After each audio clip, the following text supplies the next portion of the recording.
ශතවර්ෂ ගණනාවක් ඈතට දිවයන ගෙවතු වගාව පවුල් ගොවිතැනේ සහ දේශීය ආහාර පද්ධතිවල අනිවාර්ය අංගයක් වුණා. මේ නිසාම ගෙවතු වගාව ලොවපුරා ඉපැරණිම ස්වයංපෝෂී වගාක්‍රමය ලෙස සලකයි. එසේම නවීන කෘෂිකර්මාන්තයේ ආරම්භය ගෘහය වටා ඇති කුඩා ගෙවතු බිම්වලින් ආරම්භ වූ යපුම් නිෂ්පාදන පද්ධතියේ පුළුල්වීමක් ලෙස සලකයි. ගෙවත්ත බොහෝ සංවර්ධනය වන රටවල කෘෂිකර්මාන්තයේ සහ ආහාර නිෂ්පාදන ක්‍රමවල ප්‍රධාන කොටසක් වන අතර ගෝලීය ආහාර අර්බුදයකදී පවා මිනිසාට සහ සතුන්ට ආහාර හිඟතාවක් නොමැතිව ජීවත් විය හැකි එකම ස්වයංපෝෂී පරිසරහිතකාමී වගා ඒකකය ලෙස අවිවාදයෙන් යුතුව හැඳින්විය හැකියි. එහෙයින් ගෙවතු වගාව එදා සිට අද දක්වා විවිධ අයුරින් විවිධ තේමාවන් විවිධ සංකල්පයන් සහ තාක්ෂණික හඳුනාදීම් ඔස්සේ පන්නරය ලබා ඇත.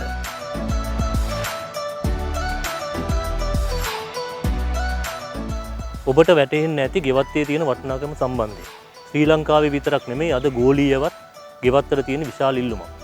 ගෙවතු ඒකකයකින් ශ්‍රී ලංකාව විතරක් නෙමෙයි ගෝලීයවත් ජනතාව ඉතාමත් ඵල ප්‍රයෝජන ලබා ගන්නවා.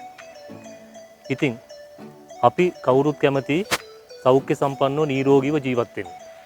ඉතින් ඒ සඳහා අපි හැමතිස්සෙම හොයන්නේ වස විසෙන් තොර නැවුම් පිරිසිදු පෝෂ්‍යදායී ආහාරය. ඉතින් ඒ පිරිසිදු වස විසෙන් තොර නැවුම් එළවලුවක් පළතුරක් පෝෂ්‍යදායී ආහාරයක් ඔබට ලබා ගන්නවා නම් ඒ ලබා ගන්න තියෙන එකම තැනයි. දැන් ඔබට ප්‍රශ්නයක් ඇති මොකක්ද මේ තැන කියලා. ඒ වෙන කොහොමවත් නෙමෙයි අපේ ගෙවත්ත. අපේ ගෙවත්ත කියන්නේ ඊටමත් වටිනා බිම් කඩක්. පාරිසරික ඒකකයක්. ඉතින් ඔබට ඇහෙනවද ඈතින් කොහාගේ සද්දේ? අලුත් අවුරුද්දත් ළඟ ළඟම එනවා. ඉතින් අපි මේ අලුත් අවුරුද්දේ අලුත් විදිහට හිතමු. අලුත් විදිහට අපි අපේ පවුලේ පෝෂණය සහ සෞඛ්‍ය ආරක්ෂිතභාවය ගැන හිතමු. ඒ හින්දා අලුත් අවුරුද්දේ සුබ නැකතින්ම අපි අපේ පවුලේ සියලු දෙනාත් එක්ක ගෙවත්තට බහිමු. ගෙවත්තේ වැඩ කටයුතු ආරම්භ කරලා අපේ පවුලේ සෞඛ්‍ය පෝෂණය සහ සුරක්ෂිතභාවය තහවුරු කරගන්න ගෙවත්තක් අරමුමු. එහෙම නැත්නම් ඔබේ තියෙන ගෙවත්ත තව දුරටත් ප්‍රතිසංස්කරණය කරගමු. පැලයක් හෝ ඉඳලා අපි ගෙවත්තේ මේ නැවුම්භාවය ආරක්ෂා කරමු. ඉතින් අපි ඔබට ආරාධනා කරනවා අද ගොවිබිමට අන්නවලු වැඩසටහනේ මේ ගෙවත්තේ තියෙන වටිනාකම ගැන ඔබට දැනුවත් කරන්න. ඒ වගේම තමයි ඔබ බොහෝ විට මේ කරුණු දන්නවා ඇති. නමුත් ඔබ නොදන්න කරුණුත් මේ වැඩසටහනේ ඇති. ඉතින් අපි ඔබට ආරාධනා කරනවා මේ සියලු දේවල් අරගෙන ඔබට හිත ඇති පරිසරයට සහ පවුලට හිතකාමී ගෙවත්තක් මේ සුබ නැකතින් අලුත් අවුරුද්දේ අපි ආරම්භ කරමු කියලා. වස විස නැති ආහාරක් හරිත ගෙවතු බිමක්. අවුරුදු නැකතට ගෙවත්තට බහිමු.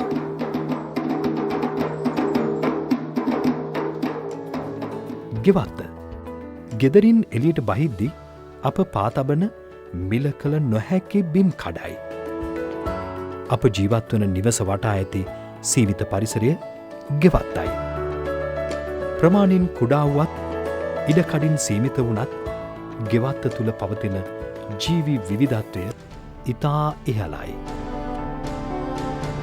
අපට තියෙන සීමිත ඉඩක් සීමිත සම්පත් ප්‍රමාණයක් වුවත් ගෙවත්තක් පිහිටුවන්න ගෙවත්තක් ආරම්භ කරන්න පවත්වාගෙන යන්න වගේම අපේක්ෂිත ප්‍රතිඵල ලබාගන්න ඒ බාධාවක් නොවේ.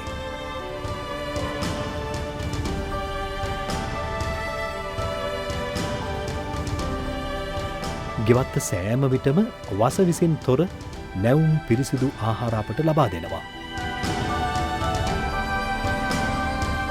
කඩපිලෙන් පොලෙන් ගන්නා ආහාර සමග ගෙවත්තේ ආහාර සමකල නොහැකි.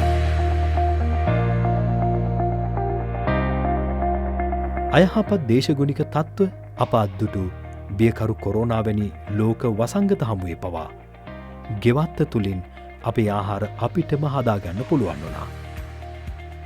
එහින්ද අපේ පවුල් බඩගින්න හිටියේ නැහැ. එළවලු ගිනි ගණන් කියලා හීල්ලුවේ නැහැ.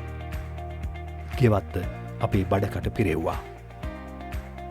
ගෙවත්තේ නිපද වෙන පමණට වඩා වැඩි ආහාර නොයසේ නම් අතිරික්ත නිෂ්පාදනය අලිවි කිරීමෙන් කල් තබා ගැනීමෙන් අතට මුදලක් ලැබෙනවා. ඒ වගේම ඒ පවුලට සවියක්. ඉතින් ගෙවත්ත පෝෂණයෙන් සහ ආර්ථිකෙන් ශක්තිමත් පවුලක් නිර්මාණය කරනවා. ඒ වගේම තමයි පවුලේ සැමගේ ව්‍යායාම මධ්‍යස්ථානයේ විදිහටත් ගෙවත්ත යොදාගන්න පුළුවන්. හරිත දසුන්, නොයිඳුල් පස සහ පරිසරය, නැවුම් වාතය වගේම නව සංකල්පයන් හා සුසැඳි නිර්මාණ සිත වගේම ගතත් නිවා දවනවා. තවත් අතකින් ගෙවත්ත කියන්නේ කෘෂිකාර්මික දැනුම පරම්පරාවෙන් පරම්පරාවටත් අසල්වැසියන්ටත් බෙදා දෙන හරිත තාක්ෂණ බිම් කඩක්. ස්වයං නිර්මාණශීලීත්වයකට ගෙවත්ත කියන්නේ හොඳම තැන. ඔබේ නිර්මාණශීලී සිතිවිලි යථා නිර්මාණයක් බවට පෙරලන්න ගෙවත්ත හොඳම තැනයි. අපි පවත්වාගෙන යන ගෙවත්තෙන් බහුවිධ භෝග නිෂ්පාදනයන් සත්ව නිෂ්පාදන ලබා දෙමින් රෝග හා පලිබෝධ හානි භෝගවල පෝෂණ උනතා අවම වනසේ වසර පුරාම අකණ්ඩව පවත්වාගෙන යන්න පුළුවන් නම් ඒ ගෙවත්ත අපට තිරසාර ගෙවත්තක් ලෙස හඳුනා දෙන්න පුළුවන්. තිරසර භාවයක් නැති ගෙවත්තක් කන්නෙන් දෙකෙන් අහවරයි. ඉතින් අපි ගෙවත්තක් සකස් කරද්දී ඒ ගෙවත්ත වර්ෂය පුරා එහෙම නැත්නම් වර්ෂ ගණනාවක් පුරා අපිට අකණ්ඩව ආහාර ලබා දෙන පද්ධතියක් ඒකකයක් බවට පත් කළ යුතුයි. ඉතින් මේ සඳහා අපි ගෙවත්ත තිරසර භාවයට පත් කළ යුතුයි. මේ තිරසර භාවයට පත් කිරීම සඳහා අපට ගෙවත්ත තුල යම් යම් ක්‍රියාවලීන් කරන්න තියෙනවා. බොහෝ දෙනෙකුට ඒ ක්‍රියාවලීන් කරන්න අපහසුතාවය නිසා තමයි ගෙවත්ත තිරසර භාවයෙන් ඈත් වෙලා කන්නෙන් දෙකෙන් අහවර වෙන්නේ. ඒක නිසා ඔබ ගෙවත්ත හදනවා නම් ගෙවත්තේ තිරසර භාවය ගැනත් ඉතාමත් උනන්දු වීම කළ යුතුයි. ඉතින් මේ ඔබේ ගෙවත්ත තිරසර භාවයට පත් කරගන්න ඔබට මේ ගැනත් හිතන්න වෙනවා.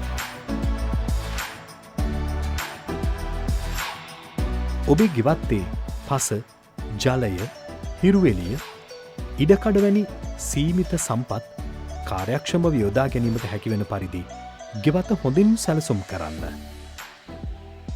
මෙහෙම සැලසුම් කරපු ගෙවත්තකින් අවුරුද්ධ පුරාම අපට අවශ්‍ය එළවලු, පළතුරු, අලවර්ග වගේම සත්ව නිෂ්පාදනයන් ලබාගන්න පුළුවන්.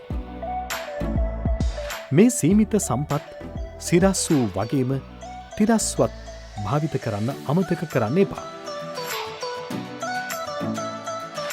මේ තුළින් විවිධ භෝග ප්‍රවේද ඉතා අලංකාර ලෙස වවාගන්න පුළුවන්.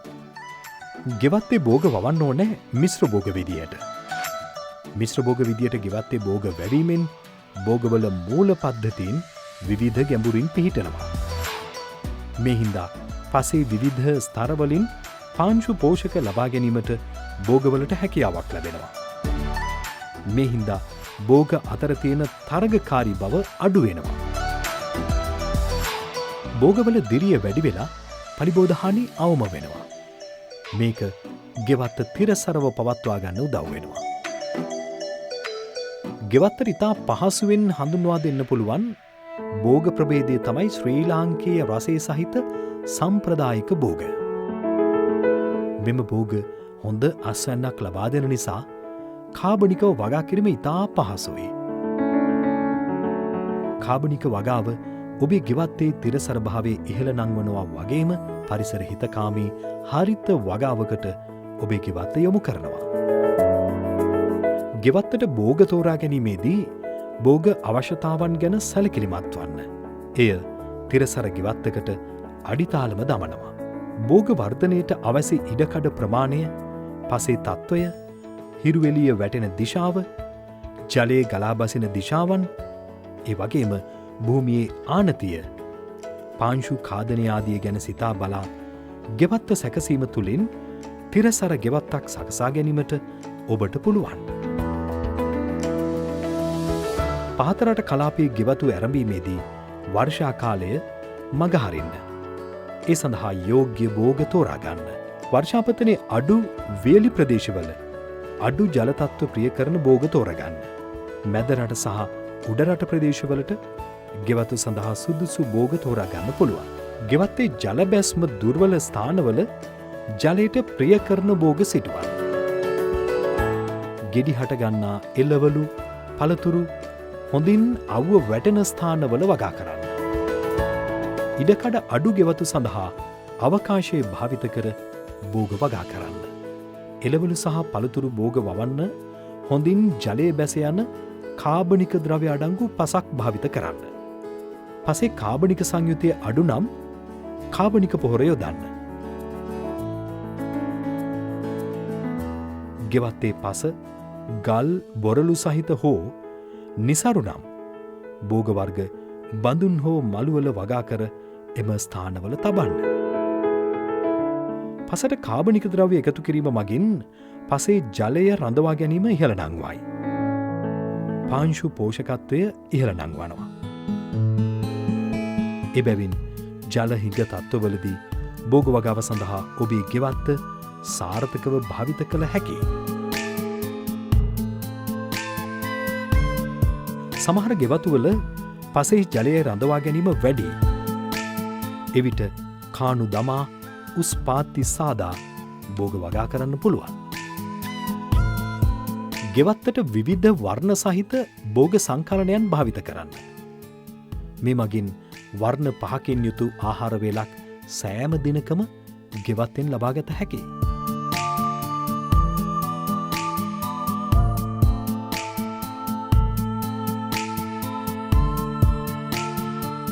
ගෙවත්තට එළවලු බෝග තේරීමේදී මතු කියවෙන කරුණු කෙරෙහි අවධානය යොමු කරන්න. ඔබේ ප්‍රදේශයට දේශගුණිකව ගැලපෙන එළවලු වර්ග තෝරාගන්න. ගෙවත්ත පිහිටි ගෙවතු බිමට ගැලපෙන සහ පවතින ඉඩකඩට ගැලපෙන පහසුවෙන් වගා කළ හැකි ලෙඩරෝගවලට ඔරොත්තු දීමේ හැකියාව ඇති පෝෂණ විවිධත්වයක් සහිත නඩත්තු කටයුතු පහසු වැඩි කාලයක් අස්වනු ලබාගත හැකි බෝග තෝරාගන්න. ගෙවතු වගාව ප්‍රධාන වශයෙන්ම කාබනික පොහොර මුල් කරගෙන සිදුවන බැවින් කාබනික පොහොර ඒකකයක් පවත්වාගෙන යාම වැදගත් වේ. කාබනික පොහොර සහ කාබනික දියර පොහොර ඔබේ ගෙවත්ත පරිසර හිතකාමී ගෙවත්තක් බවට පත් කරයි. පිරසර ගෙවත්තක් අඛණ්ඩව වගාවක් ලෙස පවත්වාගෙන යාම සඳහා තවන් ඒකකයක් පවත්වාගෙන යාම ඉතා වැදගත්. ගෙදරින්ම සපයාගත හැකි තවාන් බඳුන් ඔබට මේ සඳහා භාවිත කළ හැකි. මීමැසි පාලන ඒකකයක් වෙනත් බෝග මෙන්ම සත්ව නිෂ්පාදන ඒකකයක් ගෙවත්ත තුළ ස්ථාපිත කර පවත්වාගෙන යාමෙන් සම්පත් ඒකාබද්ධව කළමනාකරණය කරන පරිසර හිතකාමී තිරසර ගෙවත්තක් නිර්මාණය කරගන්න ඔබට හැකියාව ලැබෙනවා.